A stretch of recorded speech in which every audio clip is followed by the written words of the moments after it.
Holy shit. I'm a bit nervous. So, when you guys see me at the beginning of the video and I'm like sighing or whatever, it's not because I'm unenthusiastic or anything.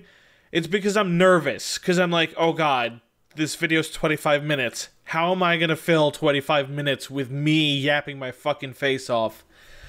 We're gonna find out. So, before I start though, I want to say that I gave the impression that I dislike this hack. I don't.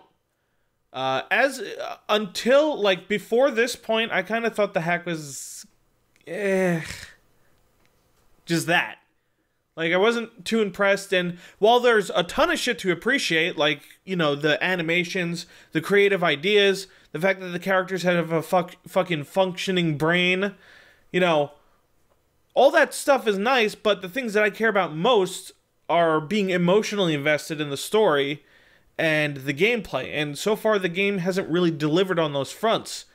However, I'm gonna say straight up that this chapter is really solid. I like everything about it. I don't think there's one thing I didn't like about it. Now, I'm sure something will come up in my mind, but let's just get into this, shall we? Click. Whoops. Click. Okay, so 1-3, not brothers. Fuck, what do I even start by saying? You know what, I'm gonna shut up and let the scene speak for itself.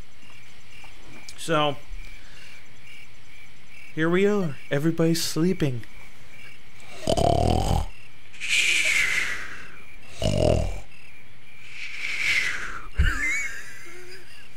I'm sorry, I'm such a dick. So yeah, I think this is pretty cool how he depicts Bram playing fetch with the dog. I thought that was pretty creative.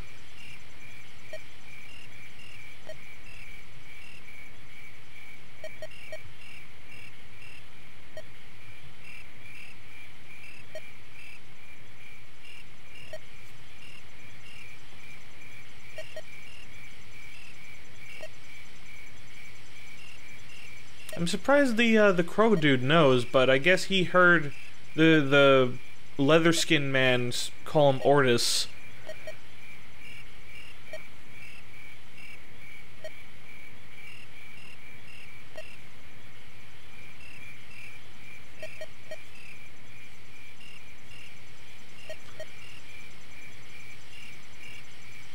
I think this is a pretty interesting little bit that Bram says, is that he doesn't give a shit about good or evil. Point is that he'll fight for what he cares about. Now, I do feel that these chapters, well, this chapter especially, kind of establishes a contrast between Malcolm and Bram. Like, Malcolm's pretty altruistic. Like, you know, he clearly has, like, a deep well of emotion and empathy for others. Bram, I think, is kind of the opposite. He doesn't give a shit about anybody but himself. And I think the result is that while Malcolm is the much nicer kind of character, he's also, sometimes his feelings cloud his judgment. Whereas Bram is kind of the opposite. He's kind of a dick, and he doesn't, you know, he kind of sees morals in sort of a black and white sense, but he's able to keep a clear head and remain decisive when he's in times of turmoil. So I feel like Bram is better at making difficult decisions than Malcolm. But Malcolm is the more diplomatic of the two. So yeah. Crowman tells us his backstory. It's pretty sad. And I like this. I really like this. I like that we get to know a bit more about Malcolm, and it gives us more reason to care about his struggle. Now, Bram doesn't really reveal much about him, but I don't mind that either, because I think it, like, unlike the previous chapters where it kind of blatantly revealed, oh, Bram is Ortis, here he's straight up saying, I don't want to fucking talk about it. And I also think the fact that he might be lying about his background to Malcolm adds a bit of dramatic irony. Sorry. Well, maybe not dramatic irony, because we don't know for sure that Bram is lying or not, but it's a pretty safe bet. Anyway, I really like the portraits in this chapter too. This crow on the right looks ugly as fucking sin, but I also think that's kind of the point. Like, he's a man who's been brought down by life, you know? The enemy, like the eagles and shit, have really fucked them up when you think about it. The guy on the left looks pretty cool too. He looks actually really scary. I would not want to fuck with him. But luckily, that's exactly what we will be doing. So yeah, both of these guys are part of the Red Luster as well, so there you go. I'm gonna shut up so that you guys can appreciate the text, because this is all interesting shit.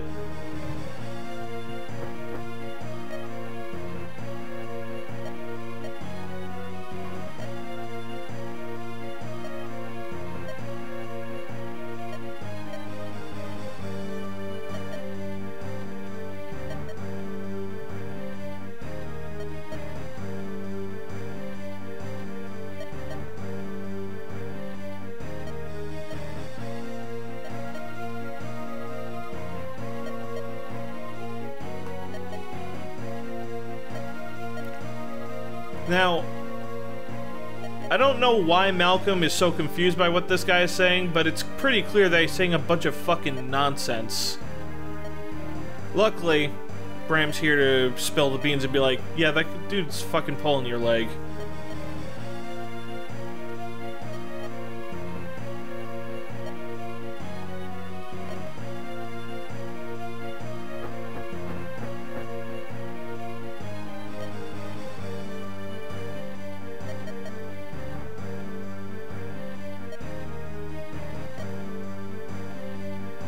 I think dude is just trying to knock him back to his senses. Wait, watch your back? Okay, I didn't understand what the fuck was going on there. Anyway, I don't know who the girl on the right's name is, but I mean, both of these characters have really nice portraits. And this is a pretty much an establishing moment. The one on the right is more cool-headed and kind of chill, whereas Nilu, the one on the left, she's kind of crazy and eccentric. I'm not too. I can't say I'm that personality appeals to me much, but I do like that she has such a fucking crazy personality, you know? I don't know how to explain it. Like, okay, basically what I'm saying is that I think her personality is fine, but she's just not my type. And that's a shame for me personally, because I like girls with extremely long hair. And Nilu, apparently, I think her canonical hair length is, it's down to her knees. You can see it in her battle animation, and I asked Ghast himself, and he was just like, I guess it's to her knees because battle animation. But anyway, we have this little recruitment scene, which is pretty nice. Again, more establishing moments. And another thing that this establishes about Bram, it's a little cringy, but at the same time I don't mind. Watch this. Oh, snap. The forearm is bleeding. She just heals it, and then... Oh yeah, she and her sister are heading out to Amphra, which is where Bram is going too. In case you didn't fucking read the dialogue. But here, right here, like, Bram is blushing, and, you know, Bram usually is depicted as kind of stoic, but here it kind of humanizes him a little bit, because it's like, he has fucking sexual feelings. Holy fuck. Now, okay, something I want to talk about before we continue. The beginning setup of the chapter is really good. You have these three enemies, like, right next to each other, and you want to attack them, but you have to stay out of the range of the first boss. The first boss hits pretty hard, so... And on top of that, he deals effectiveness damage to Malcolm. So you actually gotta be really careful in how you handle these first 3 enemies, the mercenary, the soldier, and the axe dude. I approve of this. I honestly think this is really good enemy placement. Also, that scene that we just saw, the one where Kale's talking to Thief Man, yes, they bicker, which is something I didn't like in the previous cutscene. However, it also establishes more depth to the characters, because Kale is shown that he's a nice guy, because he's like, hey, you know, I'll introduce you to them. You know, yes, he is teasing the Thief Man, but at the same time, I don't know, it shows that he is looking out for him too. So it adds a bit more to his character, unlike the previous chapter where it was just them bickering with no further development. Anyway, so here's the thing about this chapter. It is a huge bait and switch fest, but I don't mind this because, one, there is a time limit. If you take too much time, the boss and his cronies will start charging after you. And that's difficult to deal with because the boss is a bow user and he's a flyer. And some of his other dudes are flyers too and shit, so it's actually kind of difficult to deal with if you let him get out of hand. So it is with your own incentive, it is like a good idea to push forward, and yes, you'll be baiting out the enemies little by little, but you have a reason to push forward. And given the how early in this game it is, I think this makes sense. Oh yeah, Nailu has a chat with the dog, and she's like, oh, I think I'm in love with this dog. And while I know she doesn't mean that she's, you know, she wants to fuck the dog, I can't help but imagine that. I don't know. She's an eccentric girl. She's probably really weird and kinky, to be honest. There's also a talk with Bram. He speaks to his dog being all like, I can't help but feel like we're getting sucked into something bigger. Well, I'm not gonna say anything. I mean, I don't know. That seems kind of obvious.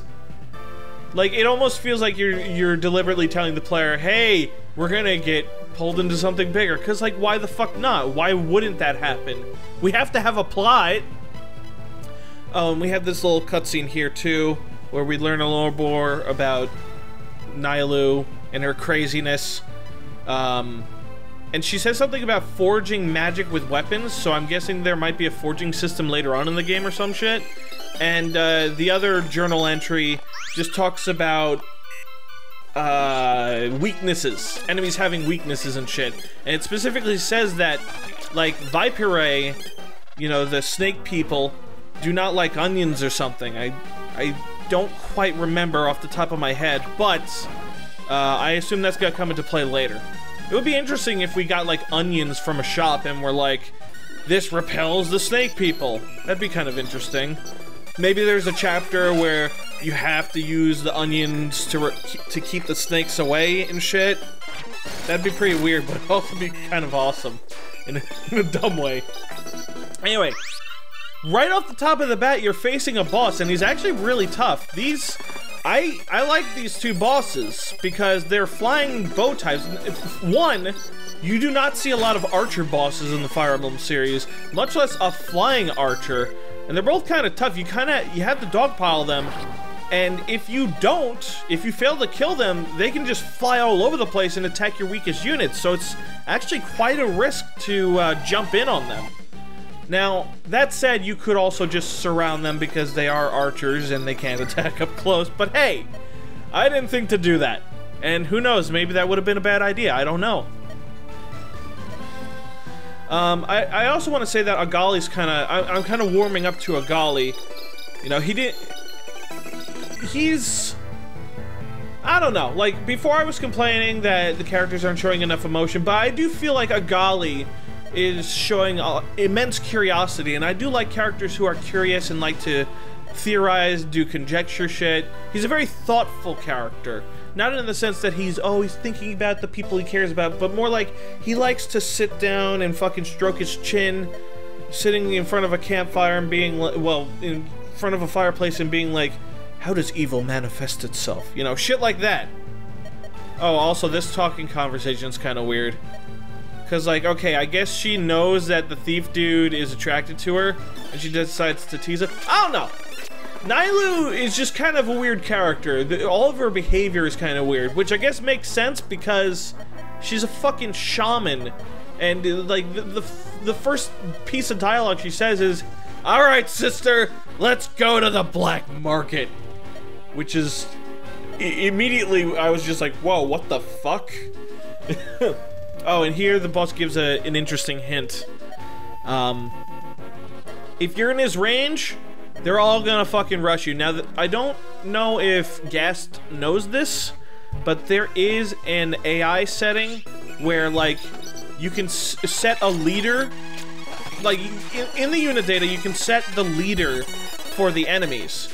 And there are certain AI settings that will make the other enemy units act depending on what their leader does. So, for example, there's an AI where if you're in the leader's range, the designated leader, then the rest of the enemies will charge. Now, I don't know if Ghast knows this. I have a feeling that what he did is once the main boss jumps in and attacks, it triggers an event ID that causes the other enemies to change their AI. However, you don't actually need to do that.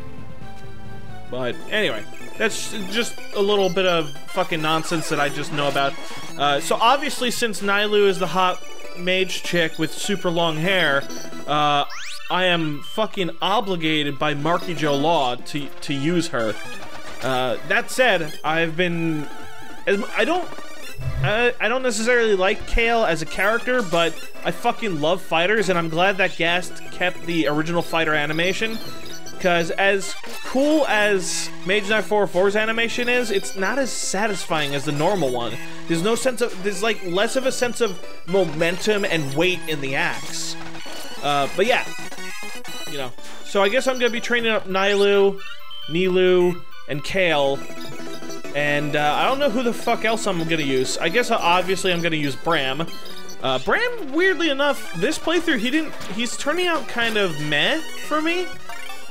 Well, okay, he's not meh. He's still a good unit. I'd say that this is where I feel Bram should be in terms of balancing, where he generally doesn't, like, double enemies and shit, but he still does decent amount of damage, and the A-Shix, or the Ash-Shix, allows him to deal effectiveness damage against Cavaliers and shit, so, you know, I feel like that's where he should be in terms of balance. Because if he was doubling things constantly, I think he'd be a little too overpowered, in my opinion. Holy shit, I'm 16 minutes in and I managed to fill in this commentary. See, this is what I'm talking about. I don't fucking understand how I can fill, like...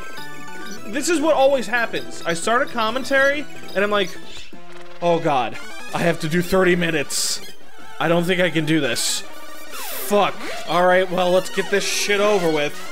And then I do it, and I'm like, oh god, how the fuck have I not shut up yet? Now that said, I think I've run out of shit to say. For the rest of this chapter, I'm mainly just trying to bait out the enemies. Though it is worth noting that I haven't done all the interact conversations. Now, most of the interact conversations are mainly just the characters showing concern for each other. Malcolm's having a fucking crisis where he's fighting his fellow friends, and of course the thief and fighter man bicker. Bram just bees Bram. I don't know, like, okay. That is something I will bring up. As much as I say that Bram's kind of a boring character, this chapter, I felt kind of satisfied me in that regard. Like, it seems to me that Bram is just not the type of character to really, like, talk about his backstory and shit. And, you know, that's fair. I do still think that we should have had a cutscene, perhaps, where he recalls, like, a memory about the village to kind of help add more justification to like, make it easier to relate to him on why he cares so much about the village that he wants the guards to be sent to. Because then it would have been more like, oh, shit, Jane healed him back to full health? he came to the village all fucking beaten up after whatever the fuck happened in his past life, and then they nursed him back to health, and, you know, they took care of him, and now he gives a lot of shits about them. I can relate to this. I feel like that could have been added to Bram's backstory a bit. But as it stands now, it's just like, whatever. You know, at this point, I think I'm okay with where Bram is as a character at this point. I think he could be better, but as much as I have complained about him, my complaints are not as severe as I make them out to be. I don't know, I'm just a very theatrical person. And, I don't know, I felt like I came off a little too strong in the previous video as well. Like, a little too aggressive. Which is good because now I have this video to contrast it. See, guys? I can like things. Okay, so I didn't catch that conversation, but, shit. Alright, well, what else can I talk about in this chapter? Agali has been really fucking good. He starts out, like, when I looked at his base speed, I was like, that doesn't look too good, but he's been doubling a lot of things and just dealing a shitload of damage. Ah, look at this shit. This dude's like, oh, I'm gonna kill you in one hit. Oh, shit! Dewey! What the fuck? You danced around that arrow like you danced with the devil. Holy fuck. Yeah, I was so scared when the boss, like, was about to attack him. Because I was so certain that Dewey was gonna die. And I would be very sad. Because this was actually my first try with the chapter. I beat the chapter on my first try. Now, that's not to say that I think the chapter is easy. I think the chapter is actually just the right difficulty. It doesn't feel too unfair like the previous chapter, and it doesn't feel too easy like the very first few chapters. Now, that said, would have been really sad if Dewey died. Though that does bring me to something else that kind of bugs me, is that Dewey seems like kind of a really bad unit. Like, yeah, he can attack cavaliers and shit with his teeth, but I mean, Bram can use the Ashiks to deal effectiveness damage to them as well. So it almost begs the question, why the fuck would anybody use the dog over Bram? Bram just seems to do all of Dewey's actions, but better. I assume if you train up Dewey, he becomes like sort of a speed demon, able to dodge shit constantly, and I guess Bram maybe doesn't do that, but Bram also doesn't need speed because he has more HP and defense, and Dewey doesn't. Like, super hard. I guess the other thing is that Dewey has infinite use teeth. You know, his teeth don't wear out. They're harder than steel in that sense. Also, here, I took a huge risk, like, okay, I'm gonna attack the boss with Malcolm, even though he has effectiveness damage against him, but hey, look at this shit, moment of truth, if she misses, Kaden will kill her, boop! Oh, fuck you, fucking Ku Klux Klan Crow Man. There we go. Yes! My fucking shaman chick is becoming ever more powerful. She will become the most beautiful and powerful magician in all the land! Oh, so that... Okay, I just realized the troubadour's name is Sadati.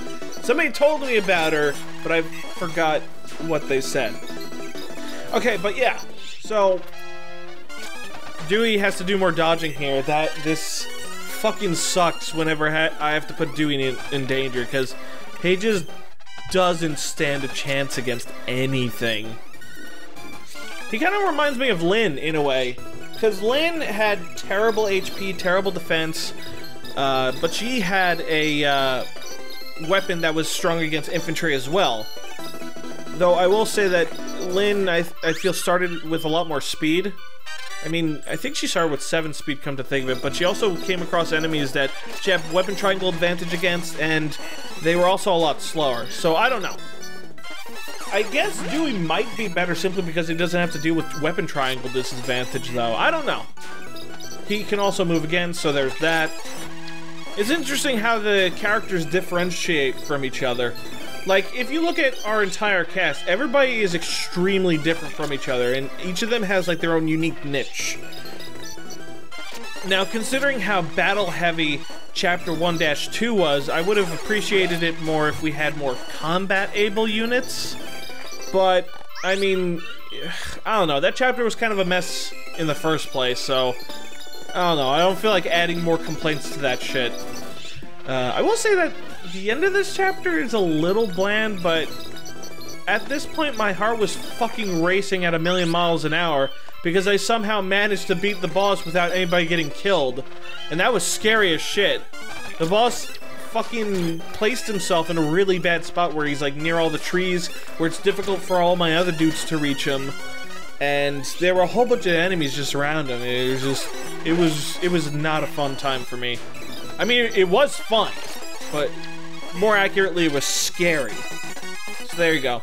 I can't help but notice that my my Malcolm still has 6 strength. He has a lot of defense, but hot damn, that's not a lot of strength. I'm actually kind of worried on how well he's going to perform long term, because in my opinion, the way an archer should be designed is high strength, high speed, high skill. And anything that they fight on player phase, they should just deal a shitload of damage to or just kill straight up. Because archers do not have an enemy phase, and enemy phase, you know, combat is actually quite important in Fire Emblem. At least if you design your game such that most of your units, or at least some, can survive tons of enemy phase units. But yeah, but by making archers really strong, giving them a strong player phase, they rise up a few spots on the tier list, you know? But it has to be something that's unique to them. They have to deal more damage than your other physical units. Now to counteract this, obviously they need to have shitty defense and HP, which I think is a good way to balance them, because one, you're already incentivized to, you know, not have archers get attacked at all. So, in my opinion, that makes perfect sense. But it does kind of worry me regarding Malcolm, because he seems to have a high defense growth, but that doesn't seem particularly useful, because he can't attack up close anyway. So that defense doesn't really mean much. He can't, like, jump in on a whole bunch of enemies and just wipe them out, or at least deal a lot of damage on enemy phase with counterattacks, unlike, say, a knight. So he kind of has, like, the stats of a knight, I guess, but not the ability to act effectively as a knight. So he's kind of designed in a way that, in my opinion, doesn't make a lot of sense. But, hey, maybe I'm just getting RNG screwed. So, whatever. So, we have a scene. I like this scene, because it shows that this fucker right here, Cavden, or whatever, you know, he just wanted the best. But then, he just got shat on by life. And because he was just so desperate, and the red luster promised a bright future to him, he just took it because he didn't know where else to go. And I think that makes a lot of sense. You know, Bram said earlier in the game, well, the interim, he was like, in a shitty world like this, why wouldn't the red luster show up? And this pretty much connects exactly to that point. When you have a shitty world full of uncertainty, people will turn to anything for guidance. Like, especially if they're really just down in the shitter. And it's clear that poor Malcolm's people are really down in the shitter because of all the Eagle people fucking them up. So naturally, they would see the red luster with their fucking empty promises and shit and be like, oh my god, this is a possible hope for the future. Let's just join these dudes. You know? I like that this adds a bit of moral gray to this. This is a huge improvement over the fucking bandits we met earlier, and it just begs the question, like, if Ghaststation knew how to do this fucking moral gray shit, why didn't he do that with the bandits? I mean, Bram specifically says that because of poverty, there's a high crime rate in Paloi and shit, and it just kind of makes me wonder why Gas didn't use that opportunity to kind of paint the bandits in a more gray light, you know? But who knows? Maybe he had a reason for it. Maybe he didn't want the game to get too heavy at the beginning. I think it would have been a nice opportunity alongside, you know, adding a little bit more to Bram's character with the whole, like, explaining why he cares about the village. But hey, if the game can keep up this quality, like, if that chapter is representative of the rest of the game, I am really excited, because that was a really solid chapter, and I give full kudos to Ghaststation for that. Really fucking solid. If not, if the rest of the game doesn't really follow that suit, then I'm gonna be a little worried. But let's stay optimistic, shall we? I need someone to review my FE hack. He needs to be someone who won't cut me slack. It's Monkey Joe, he's arrived from his golden chariot, and down he walks